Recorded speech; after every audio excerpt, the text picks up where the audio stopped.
소천이라는 필명을 가진 분의 단상입니다.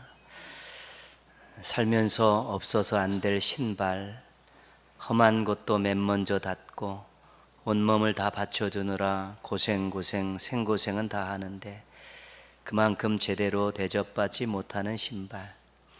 너 또한 분명 내 가족인데 소홀히 대한 것이 미안한 마음에 내 신발 사랑해, 그리고 고마워. 어느 날 문득 발밑을 보다가 신발을 보고 이 신발이 정말로 자신을 위해서 엄청나게 많은 수고와 희생을 하는데 거기에 대해서 또 고마운 마음을 갖지 못한 것을 글로 표현한 것입니다. 자신의 편함이 누군가의 수고 때문이라는 것을 잊고 살 때가 있습니다. 자신의 이익이 누군가의 희생이 있었음을 생각하지 못하고 살 때가 있습니다. 자신이 만들고 차린 밥상이 아닌데 숟가락 하나 들고 참여하면서 반찬 투정합니다. 자신이 빨래하지 않았는데 세탁하지 않았다고 불평합니다. 자주 볼 수 있는 남편들의 웃긴 당당함입니다.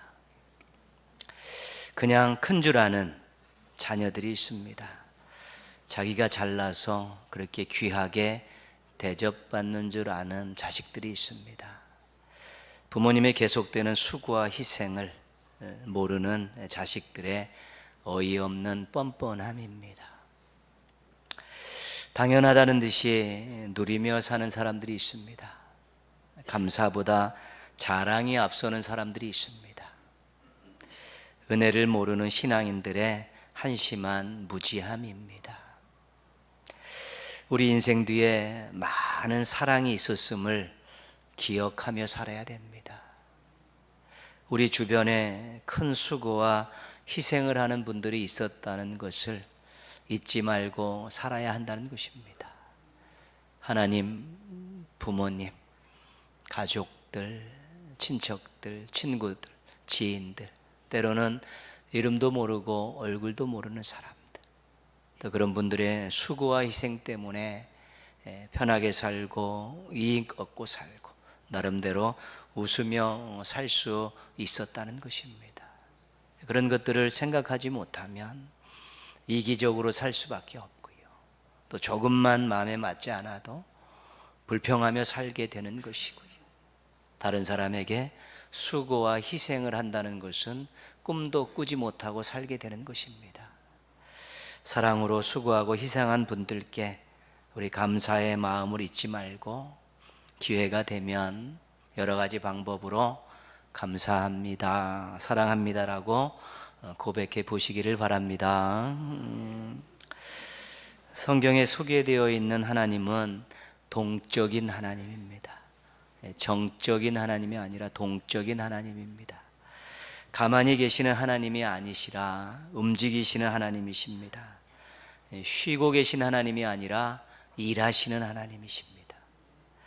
결과를 기다리시는 하나님이 아니라 결과를 이루어 가시는 하나님이십니다. 우리가 창세기를 보면 하나님께서 온 우주 만물을 만드시고 또 사람을 손수 흙으로 지어서 만드시는 그런 일하시는 하나님의 모습을 이제 보게 됩니다. 출애굽기에서는 택한 백성들의 그 부르짖는 소리를 들으시고 그들을 애굽 땅에서 가나안 땅으로 구원해 내시는 그런 하나님을 우리가 발견할 수 있습니다. 민수기에서는 백성들보다 앞서 가셔서 장막 칠 곳을 찾으시고 낮에는 구름 기둥으로 밤에는 불 기둥으로 백성들을 인도하시는 그런 하나님의 모습을 우리가 보게 됩니다.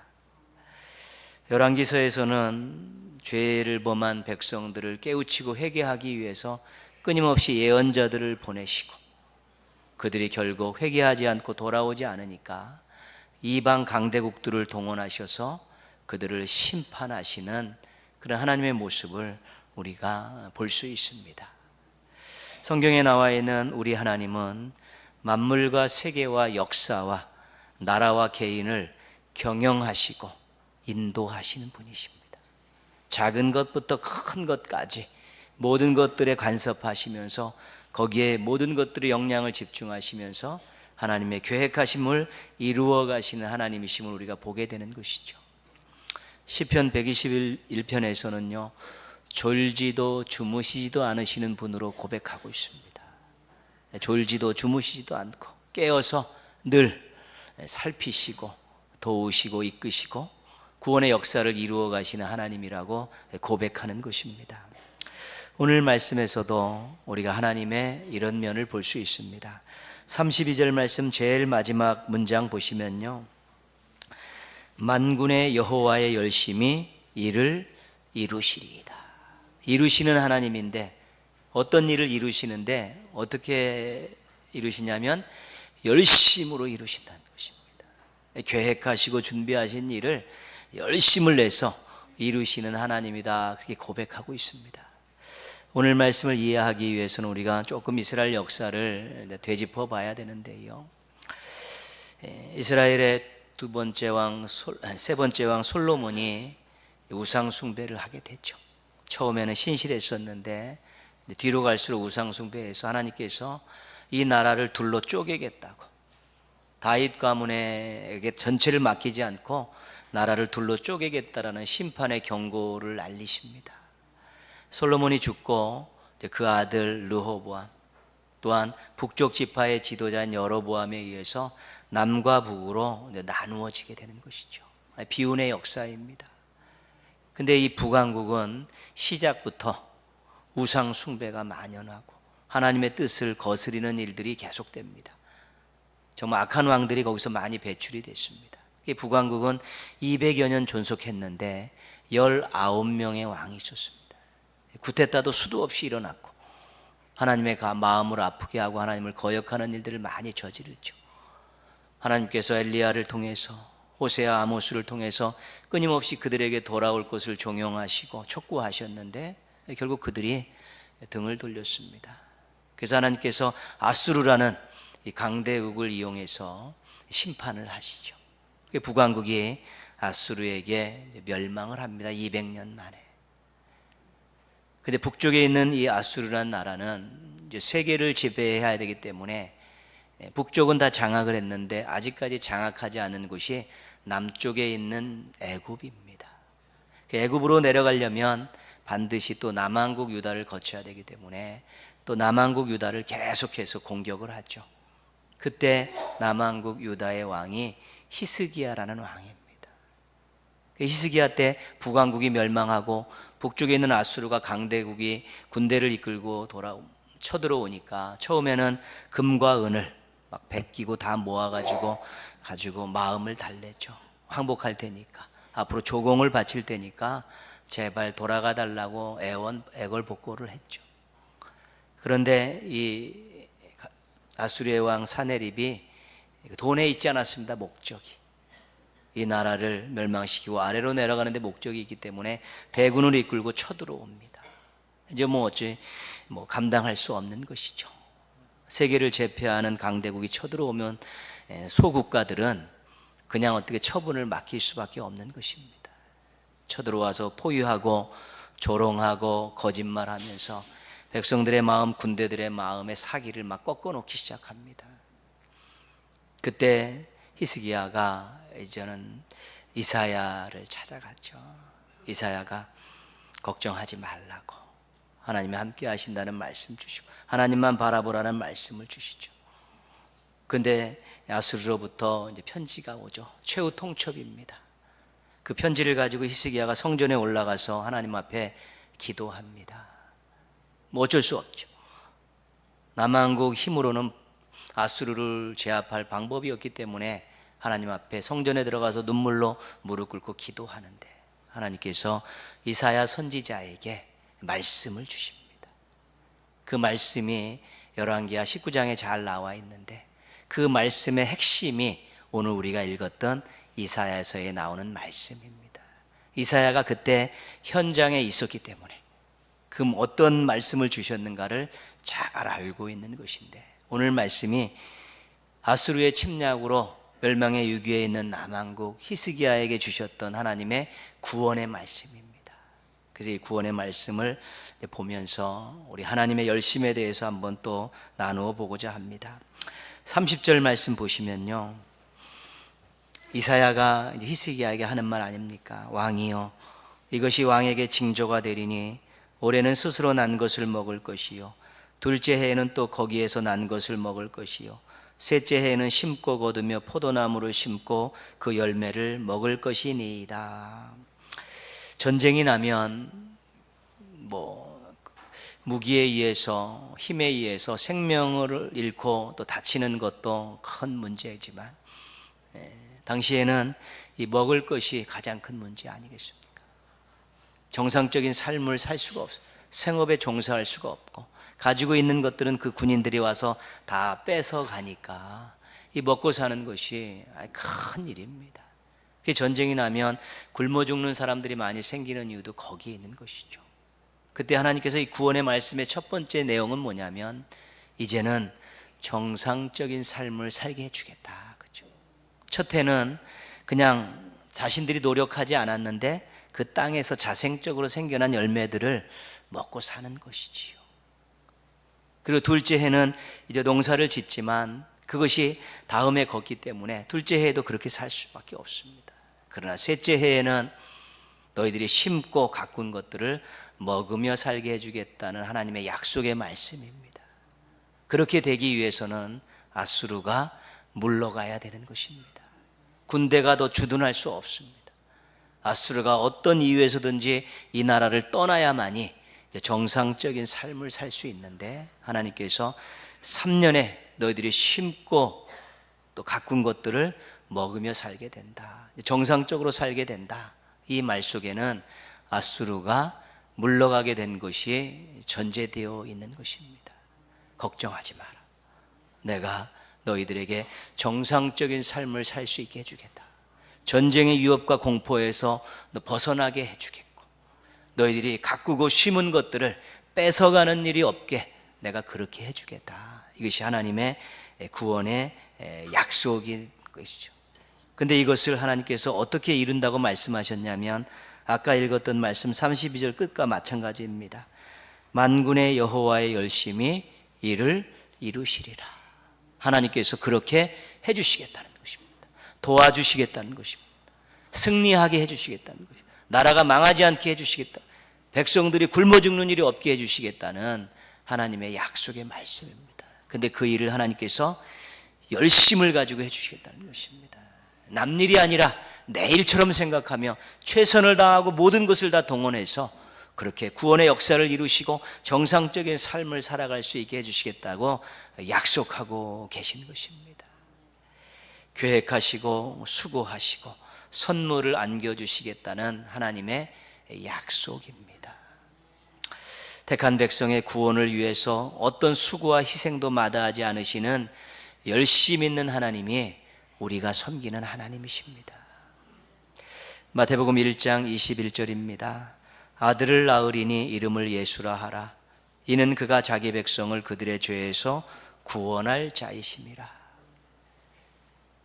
약혼한 마리아가 임신을 하죠. 요셉이 깜짝 놀라고 당황스럽지 않습니까? 그리고 이것을 공개하면 마리아는 돌에 맞아 죽을 그런 운명에 처하게 되기 때문에 고민이 많습니다. 그때 주의 사자가 나타나서 한 말이 마태복음 1장 21절입니다. 걱정 말고 데려와서 함께 살아라. 결혼해라. 그리고 아이를 낳을 텐데, 아들을 낳았는데 이름을 예수라고 져라. 너희가 낳을 그 예수라는 그 아기가 많은 백성들의 죄를 해결하는 사람입니다. 해결하는 사명을 가지고 왔기 때문에 이름을 예수라고 져라. 그렇게 이야기하는 것입니다. 요셉을 이런저런 이야기로 설득하는 것이 아니라 데려와서 결혼해라. 아들 낳으면 이름을 예수라 져라. 그 아기가 많은 백성의 죄를 해결할 구세주다. 그렇게 말씀하시는 것이죠. 요셉이 거기에 순종하면서 하나님의 구원의 역사가 이 땅에서 또 새롭게 이제 시작이 되는 것입니다. 예수님이 이 땅에 아기의 귀로 태어났다. 이 말은 그냥 한 사람이 이 땅에 온 그런 사건이 아닌 것이죠. 예수님의 탄생은 죄를 해결하려고 하나님의 아들이 인간이 되신 구원 사건입니다. 십자가는 죄를 해결하려고 하나님께서 고난과 희생을 담당하신 그런 사건입니다. 부활은 죄에서 승리하였음을 보여주는 사건이고요, 재림은 최후의 승리를 안겨주시는 사건입니다. 그 예수님의 전생에는 구원과 관련되어 있는 것입니다. 이 땅에 놔두면 죽을 수밖에 없는 죄인들을 위해서 예수님께서 이 땅에 인간의 몸을 입고 오셔서 십자가에 달려 돌아가셨다가 부활하고 승천했다가 나중에 또 그들을 하나님 나라로 데려가기 위해서 다시 재림하시는 것이지. 예수님의 전생에는 하나님께서 계획하시고 실행하신 것입니다. 죄인들을 구원하시기 위해서 그렇게 하신 것입니다. 여기에 우리가 하나님의 낮추심을 볼 수 있어야 되고 하나님의 자기 희생을 알 수 있어야 되는 것입니다. 영광스러운 보좌를 버리시고 이 땅에 인간의 몸을 입고 내려오신 것은 하나님의 자신의 낮추심입니다. 그리고 그 아들을 십자가에 달려 죽게 하신 것은 하나님의 자기 희생이시라는 것입니다. 그러니까 하나님께서 우리 죄인 한 사람 한 사람을 구원하시기 위해서 그 영광의 보좌를 내려놓으시는 낮아지심이 있었고요, 우리 한 사람 한 사람 죄인들을 해결하고 구원하시기 위해서 그 하나님의 아들이 십자가에 고난당하고 죽게 하시는 엄청난 희생을 하셨다는 것이죠. 낮아지시고 또 자기 희생하시는 이런 것들을 우리가 열심으로 표현할 수 있지 않겠습니까? 우리를 구원하셔서 열심을 내셨는데, 희생해도 수고해도 열심을 내시고 낮아지심과 십자가의 죽으심이라는 엄청난 사건을 손수 다 감당하시면서 열심을 내서 우리를 구원하시려는 노력들을 하셨다는 것입니다. 우리 한 사람 한 사람 죄인 구원을 위해 어떤 수고와 희생도 마다하지 않으신 열심 있는 하나님이 우리를 사랑하시는 하나님이십니다. 우리 아버지가 되신 하나님이라는 사실을 기억할 수 있어야 됩니다. 우리는 하나님의 열심 때문에 구원받았습니다. 우리는 하나님의 열심 때문에 지금도 은혜와 사랑과 복을 받고 살고 있고요, 우리는 하나님의 열심 때문에 의미 있고 값진 인생들을 하루하루 가꾸어 가고 있는 것입니다. 이 성탄의 절기에 우리가 그 하나님의 열심, 우리를 구원하시기 위해 열심을 내신, 자기를 낮추시고 자기를 희생하신 열심을 내신 우리 하나님을 생각하면서 마음으로 또는 작은 소리로 때로는 큰 소리로 하나님 감사합니다, 하나님 사랑합니다 라고 뜨겁게 고백해야 마땅하지 않겠습니까? 흥청망청한 세상과는 다르게 그 이 성탄이 하나님의 우리를 구원하시기 위한 열심이었다는 사실, 열심을 내신 사건이었다는 사실을 기억하면서 정말 뜨거운 가슴으로 아름다운 입술의 고백을 가지고 하나님 감사합니다, 하나님 사랑합니다라고 고백하면 그것이 우리의 최고의 성탄 제물이 되어질 수 있고요, 예물이 되어질 수 있고, 하나님은 그 고백을 받으시고 너무 기뻐하지 않으시겠습니까? 꼭 하나님 감사합니다, 하나님 사랑합니다 고백하면서 하나님을 기쁘시게 해드리는 성탄 절기를 보내시기를 바랍니다. 구원받은 택한 백성을 이제 비유로 설명하고 있죠. 31절 말씀입니다. 같이 한번 읽겠습니다.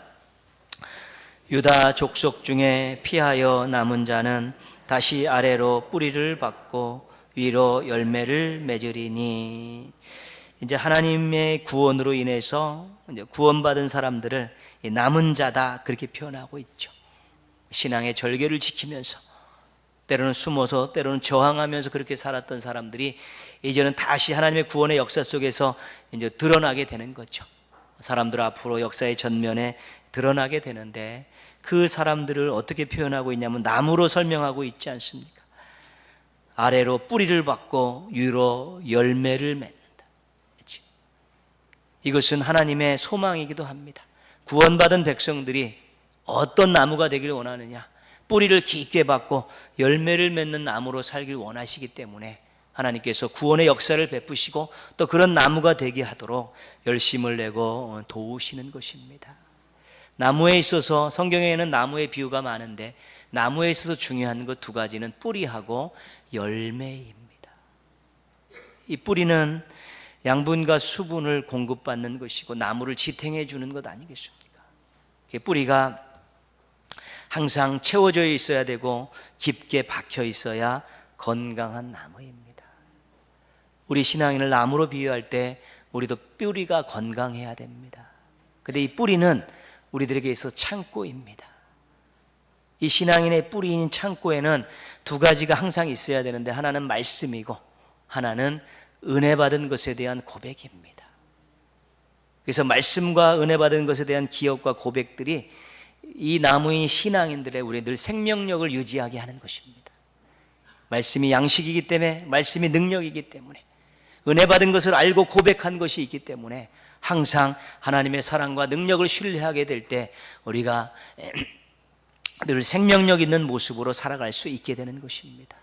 말씀이 없고 은혜 받은 것에 대한 고백이 없으면, 텅텅 비어 있으면 늘 허탈하고 늘 허무하고 늘 의지가 박약하고 늘 미래를 보지 못하고 안 보이는 것만, 안 되는 것들만 바라보면서 불평하고 원망하는 특징들이 나타나게 되어 있습니다.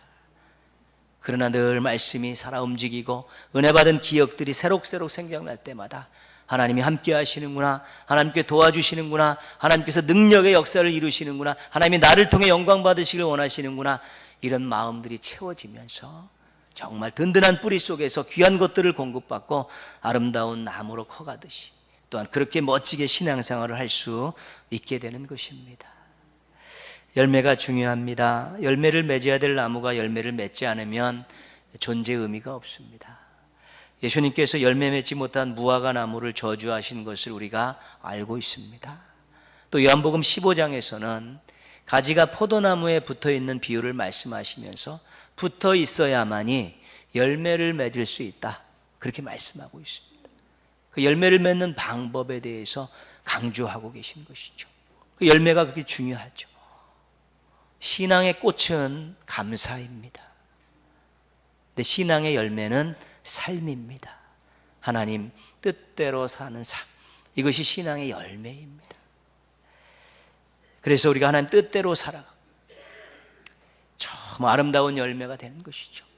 우리가 사람들을 생김새를 가지고 판단하는 세계 속에 살고 있고요, 가진 것을 보면서 사람들을 판단하고요, 앉은 자리라든가 그런 것들을 보면서 인간적인 조건들을 보고 사람들을 판단하고 있지만요, 하나님은 우리를 열매를 가지고 판단하시는 것입니다. 주어진 인생에 정말 얼마만큼 하나님의 뜻대로 살려고 노력했었는가, 하나님께서 구원을 선물로 주시고 자녀 삼아 주시고 하나님 나라를 안겨주시면서 너희들이 이 땅을 살아가는 동안에 내 뜻을 받들어 살려고 그렇게 노력하며 살고, 그것이 열매로 하나님 앞에 보여지고, 진짜 그렇게 삶은 힘들 수는 있지만 그런 열매가 자신의 주변과 자신의 인생과 많은 공동체에 엄청나게 큰 영향력을 끼치는 것들을 우리가 보게 되는 것입니다. 하나님께서 정말 인간적인 조건들을 가지고 우리를 보신다면 그렇게 살으라고 말씀하셨을 것입니다. 그러나 그것이 아니라 정말 구원받음에 감사하며 하나님 뜻대로 살아가는 모습들을 열매로 보고 계시기 때문에 우리가 구원에 감격이 있는 만큼 하나님 뜻대로 살려고 노력하게 될 때 그것이 우리의 인생의 열매가 되는 것이고 하나님께 올려드리는 제물이 되어질 수 있게 되는 것입니다. 그래서 우리가 뿌리와 열매를 생각하면서 하나님은 열심을 가지고 우리를 구원하셨고 또 열심을 가지고 우리의 뿌리가 깊어지기를 원하고 좋은 열매 맺기를 원하시는데, 나도 아버지인 하나님을 닮아서 열심을 내서 살겠습니다, 열심을 가지고 살겠습니다라는 그런 각오를 가지고 뿌리를 키워가고 깊게 박이는데 열매를 맺게 하는데 우리가 열심을 낸다면 열심 있는 하나님의 도우심이 또 우리 가운데 임하면서 새로운 미래를 맞이할 수 있게 되는 것입니다. 시편 1편 3절입니다.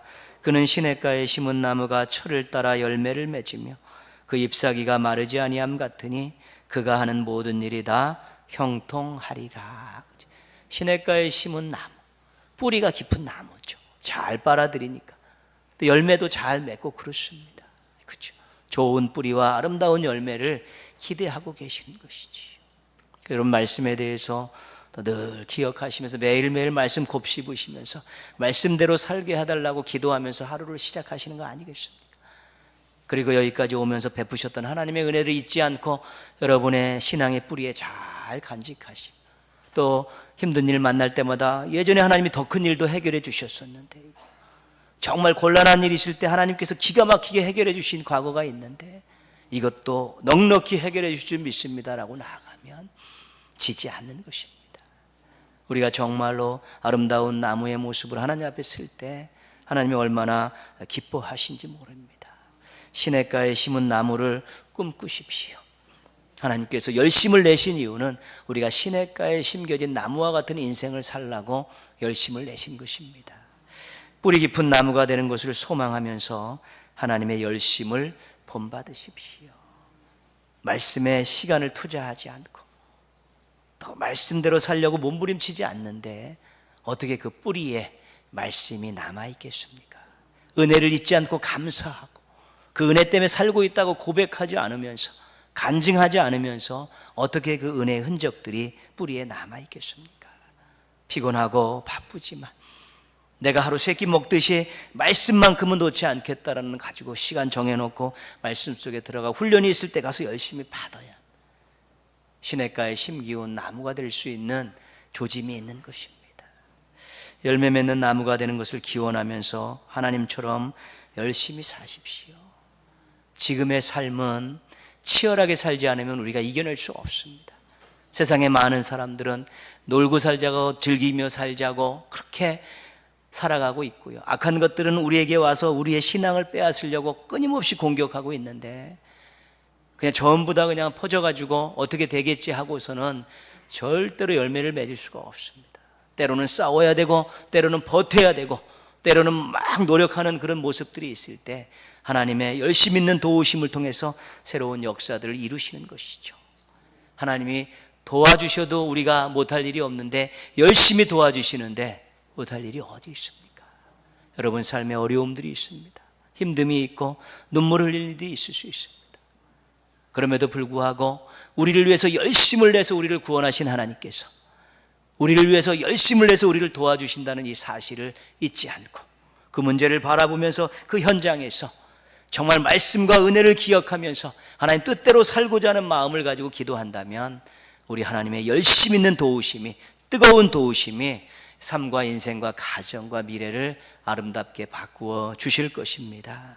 우리가 하나님의 자녀 아닙니까? 아버지 하나님으로부터 무언가를 배워야 되고 닮아가야 되는데 열심을 닮았으면 좋겠습니다. 아버지 하나님의 열심을 닮아서 건강하고 아름다운 신앙인들 되시고 또 삶 속에 일어나는 여러 가지 많은 일들을 우리 하나님의 열심 있는 도우심을 통해 잘 해결하고 한 걸음 더 나아가고 잘 해결하고 한 단계 더 높아지는 또 기쁨이 있고 감사가 있고 성장이 있는 멋진 삶들을 살아가는 신앙인들 되시기를 주님의 이름으로 축원합니다. 아멘.